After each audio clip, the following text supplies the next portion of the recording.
I'm here with Brad Haudenschild at Wayne County Speedway. Brad, we're looking out over the racetrack. Jason's been out there working a little bit. Some final preps going on, hopefully to race today. The track has taken a little bit of water, but you know, we want to go racing. But we're here to talk a little bit about some other stuff. And you reached out to me this week, and I wanted to tell you, I feel honored that you reached out to me to talk and sit here and do a quick little interview, and that means a lot to me. Well, thank you for doing it, man. You know, I wouldn't want to go anywhere else to do it. You know, I don't have social media, so I wanted to come to you guys. You guys have been very supportive of me, not only over the last 5 years racing here, but you in general, you know, my entire racing career. So, you know, who better to go to than you guys?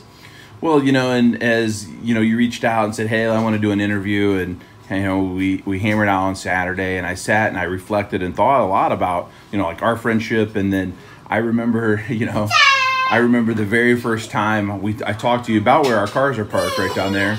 And you were still racing at Fremont. Yep. And I had known who you were. And at that time, you really weren't racing here, and you were kind of critical of the racetrack. And I remember I thanked you for coming and bringing, I think, the 10J car. Yep. And then you brought it and you raced here that night. That was the end of the year show. And then I want to say maybe then coming into the next year, you raced here for the next 5 years. Yeah.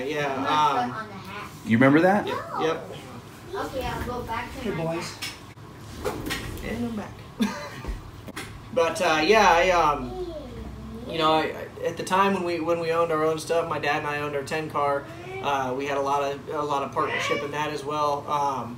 We had sponsorships in Fremont and Attica that came on board with us, and you know, so we were obligated to run those two tracks. We ran the Fast Series with the 305s, and then the first year that I ran a 410 was actually up there with the Fast Series, and that's where I got my first 410 win, was Fremont. But you know, I've always wanted to race here. You know, my dad raced here 360s back in the early like 99, 2000s, and you know, him and Jack and Brad and Kenny and Dean, they all raced here when they were younger. So it was always kind of bittersweet that I couldn't race here. You know, at the time, the track owner, I think he was wore out. He wasn't taking very good care of the track at the time.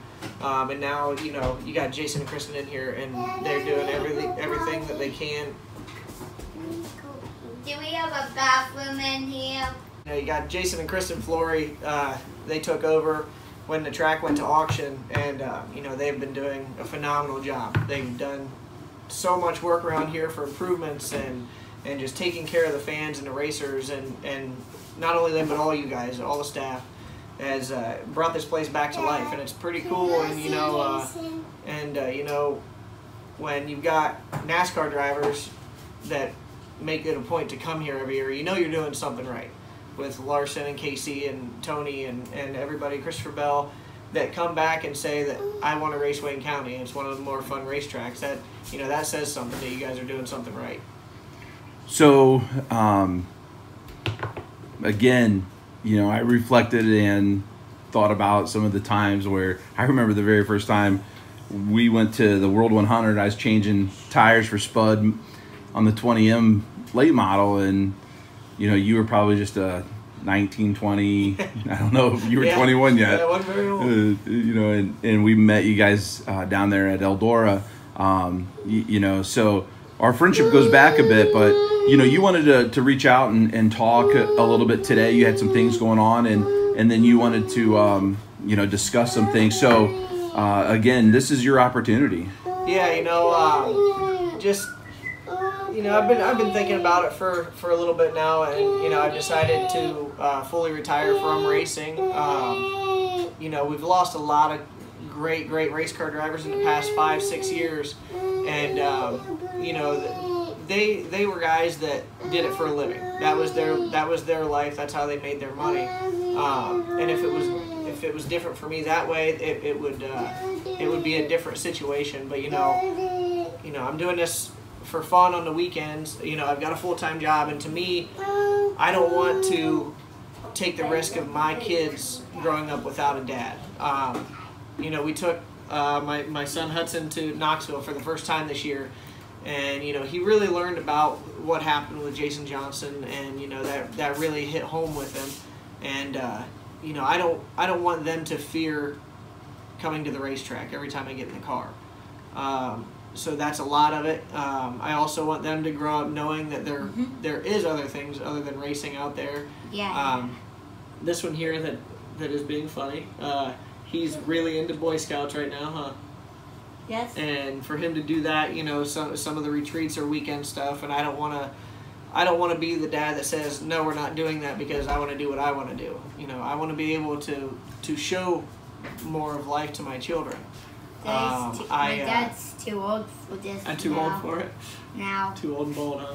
Yeah, it's been like he be retiring. Yep, I'm retired. Because when you were talking to somebody, you felt angry. So that might be so you want to retire. Well, no, you know, stuff happens on the racetrack, buddy, and that's not why I'm retired. It's about you on the race track. Right. But you know, I grew up in racing, and I wouldn't change that one bit. It was, you know, it made me a lot of friends over the years, and the amount of friends that I've made just in the past 5 years here racing for Tony and Vinny, and it's unbelievable. And you know, we're still going to be involved in some way, shape, or form.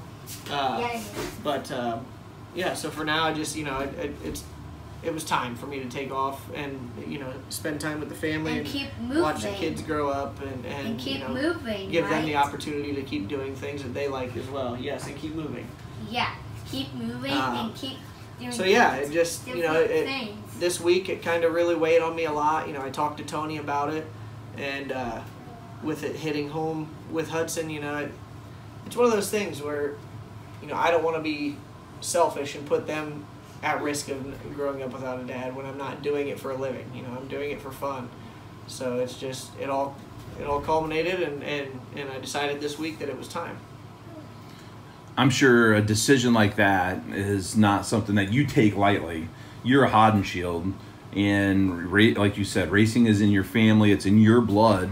Obviously, the way you strap in and run a race car, you know, you can be, it could be said that you're born to do this stuff, and it's not something I'm sure you've taken lightly. Right. You know, it's definitely in the blood, you know, with the Haudenschild side, and I'm related to the Jacobs side. So, you know, it's definitely ingrained in the family through, you know, over the years. And it definitely wasn't an easy decision. It's a bittersweet thing because I do love it, but at the same time, I'm gonna enjoy being able to spend time with the family and go on camping trips and, you know, places that they want to go. So it definitely wasn't an easy decision, but it was just something that I felt in my heart that it was time to do. So, you know, we've still got a lot of Jacobs and Haudenschild racing, so you're not going to be missing very much, but you know, we'll still be around and still have fun watching, and yeah, we will. It's definitely in the blood, and it's hard to get out because I've already got Hudson wanting to race, so that's another thing. I got to start saving money for him to build a car. So. Right. Yeah. Right. He wants to be just like you, Dad. When he grows up, yeah. And he'll be the best dad ever, right, Hudson? Yeah. How many kids are you gonna have, Hudson? Brad, last year you had a little bit of, was it last year or 2 years ago? Yeah, I can't even remember. Last year. Last year you had some health troubles. Right. You know, and you had to step back a little bit. Did that shed any perspective on life and your kids and racing as well? It did. You know, you don't realize how much you take for granted in life until something bad happens. We're all guilty of it, and you know, when I got sick, the hardest thing for me was not being able to pick my kids up. You know, and that was a real eye opener that, you know, life can change in an instant, and that's. So I want to try to minimize those risks for my kids.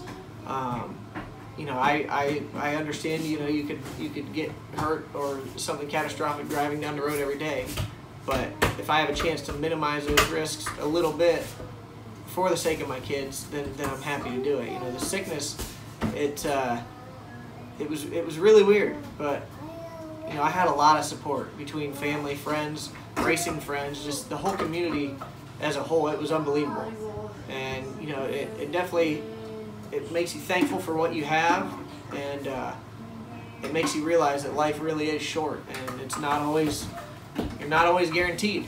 So it was that was a big eye opener for me. So yeah, it played in a little bit to my decision. You know, I finally told my parents whenever I was sick, when I finally got to where I could walk with the cane, I told them, you know, I'll walk with a cane the rest of my life as long as I can hold my kids. You know, I don't, the racing, the everything else, that comes second. So, and they supported that. They've always supported me. My wife supports me, and so yeah, it played in quite a bit. But ultimately, it was just my feelings and my decision that came through and made me realize that it was time to hang it up. Well, who's some of the people that got you to this point? Oh man, there's so many. You know, mom and dad, you know, they got me my first race car. Actually, Roger Patterson, Nick Patterson's uncle, helped me get our first 305 rolling. You know, we had so many people along the way. You know, most recently with Tony and Vinny letting me drive their car for 5 years when it was supposed to be just let me hop in it for a night. You know, and we had great success. We won, I don't even know how many features we run together, but we won 2 championships. You know, Kempthorne Auto Mall, they've always been there, and Fire and Ice Pub, Grassman Power Sports, Linder Speed Equipment.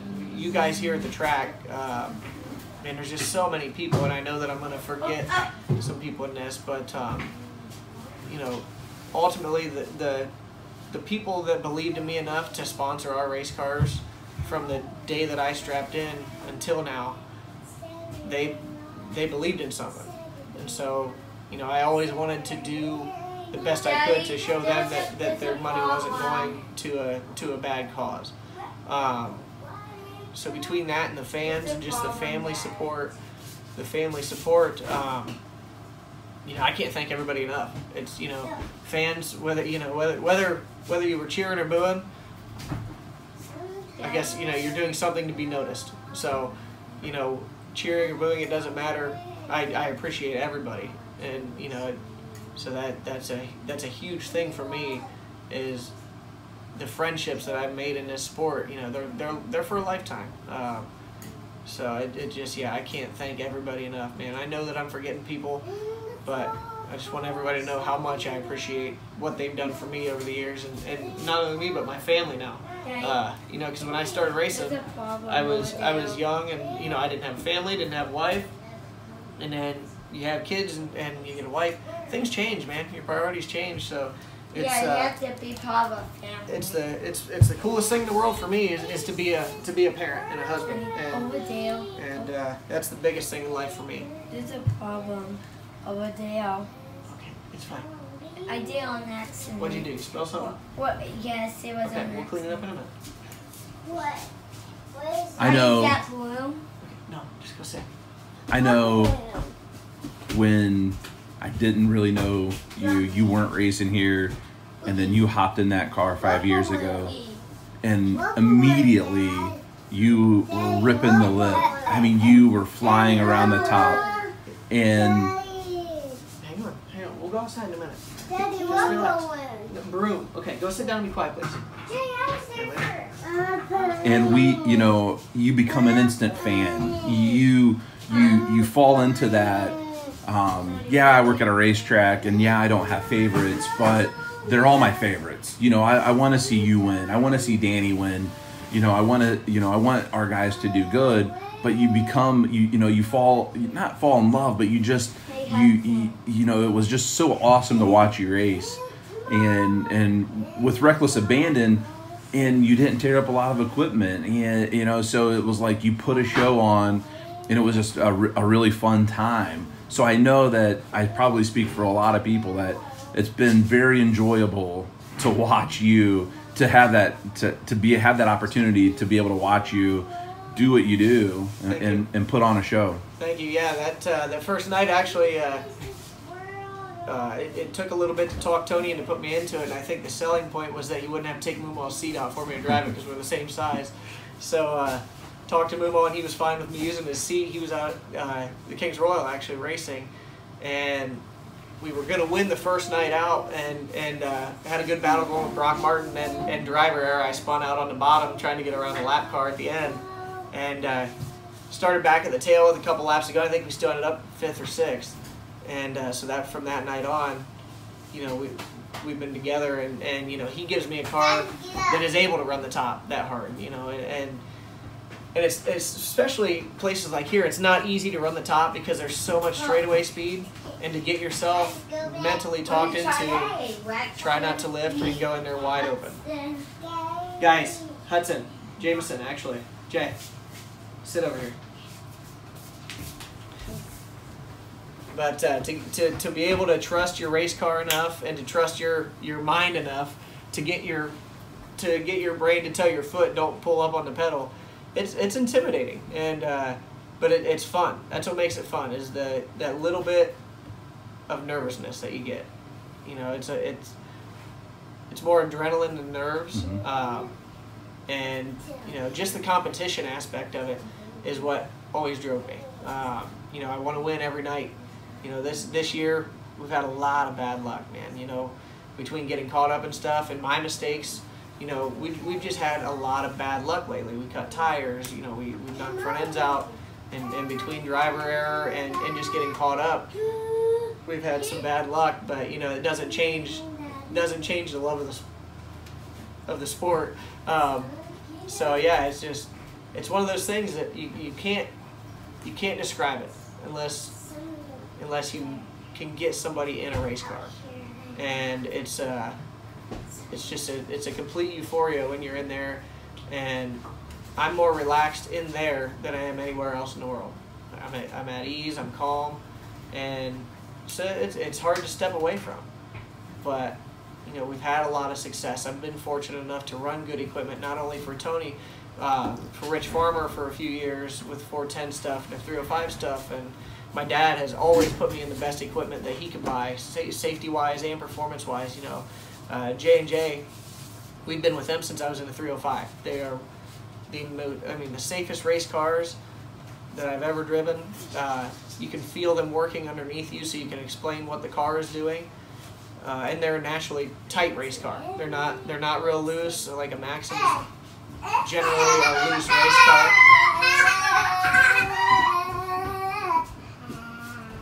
Stop. And you know, we became good friends with Jack and Bonnie Elam, and they build the cars, and I've always liked to drive a tighter race car. That's how my dad taught me to race. Basically, he was going to set it up, and if I couldn't learn to drive it like that, then I wasn't going to be a race car driver, because you know, he had a lot of success here and early on in his career.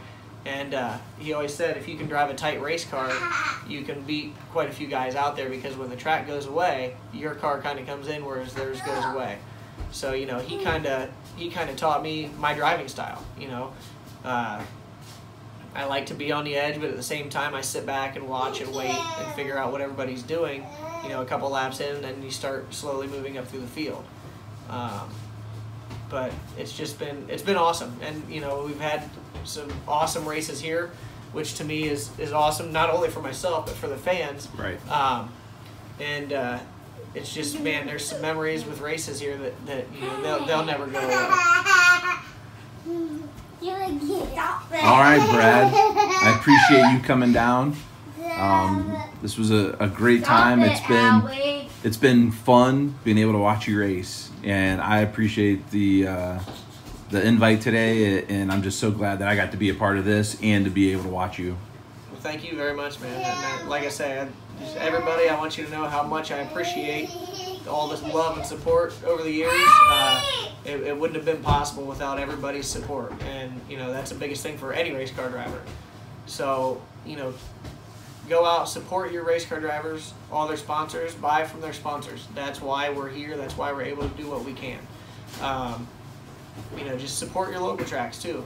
Not even just here. Right. Any racetrack. It seems like dirt tracks are a dying breed, and you know, hopefully with some of the Cup guys coming back across, it'll bring in a new era of fans. You know, bring your kids, bring their friends. Everything you do, every one of us race car drivers appreciates more than you could ever understand. That's the reason that we are able to do it, is because of the fan support.